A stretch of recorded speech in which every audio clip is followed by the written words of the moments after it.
الدرع طبعا مو اللي يمسك بالإيد، الدرع اللي ينلبس مثل قميص من حديد يصير، هذا هو الدرع.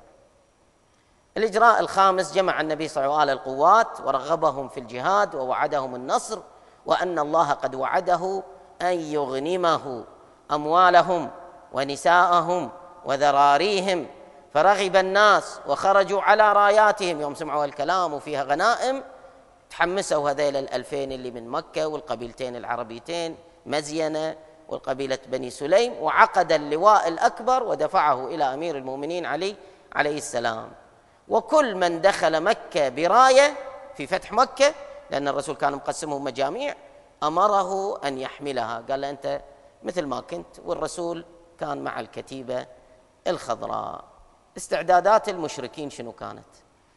طلعوا المشركين وساقوا معهم أموالهم ونساءهم وذراريهم، يابوهم كلهم وياهم، ومروا حتى نزلوا بأوطاس. شفنا احنا أوطاس قبل حنين صوب الطائف إلى الجنوب.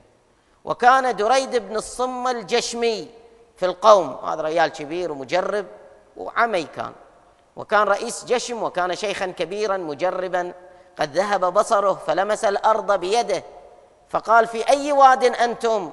قالوا: بوادي أوطاس.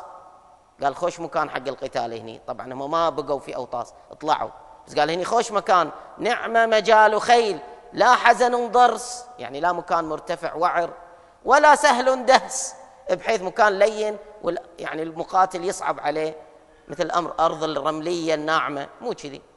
ثم قال: ما لي أسمع رغاء البعير، أشوف وايد صوات بعارين وياهم. طبعا طلعوا وياهم تقريبا فوق 20,000 بعير، يعني ممتلكاتهم. يعني تخيل أنت تأخذ كل سياراتك في البيت، كل واحد ياب كل بعارينه، اللي عنده ممتلكات، اللي عنده غنم ياب كل غنمه، اللي عنده ذهب فضة ياب. قال لهم: أموالكم، هذا مالك بن عوف، قال لهم كل شيء عندكم يبوا وياكم حتى تدافعون عنه. ونهيق الحمار وخوار البقر وغثغاء الشاة وبكاء الصبي، يهال صغار قاعد يبكون كذا، ذيل شنو؟ هو عمي. فقالوا: إن مالك بن عوف ساق مع الناس أموالهم ونساءهم وذراريهم ليقاتل كل امرئ عن نفسه، يصير عنده دافع قوي، وماله وأهله. فقال دريد: راعي ضأن ورب الكعبة، يعني هذا شاوي، هذا مو مال قيادة جيش، راعي ضأن، هذا شاوي غنم. شلون هذا كذي يفكر؟ صاحي مجنون. راعي ضأن ورب الكعبة، ما له وللحرب، هذا ايش فهمه بالحرب؟ هذا إجراء واحد ياخذه. ثم قال: ادعوا لي مالكا. فلما جاء قال له: يا مالك ما فعلت؟ قال: سقت مع الناس أموالهم ونساءهم وأبناءهم، ليجعل كل رجل أهله وماله وراء ظهره فيكون أشد لحربه، حطهم قريب يمه كذي وهو قدامهم حتى يكون يدافع ويقاتل إلى آخر نفس. فقال: يا مالك إنك أصبحت رئيس قوم، وإنك تقاتل رجلا كريما، يعني النبي صلى الله عليه وآله وسلم، ولم تصنع في تقدمة بيضة هوازن إلى نحور الخيل شيئا، مو خوش تدبير هذا. ويحك، وهل يلوي المنهزم على شيء؟ بعد صارت الصجية، هذا يفكر بمرته وعياله وكذا، راح ينحاش.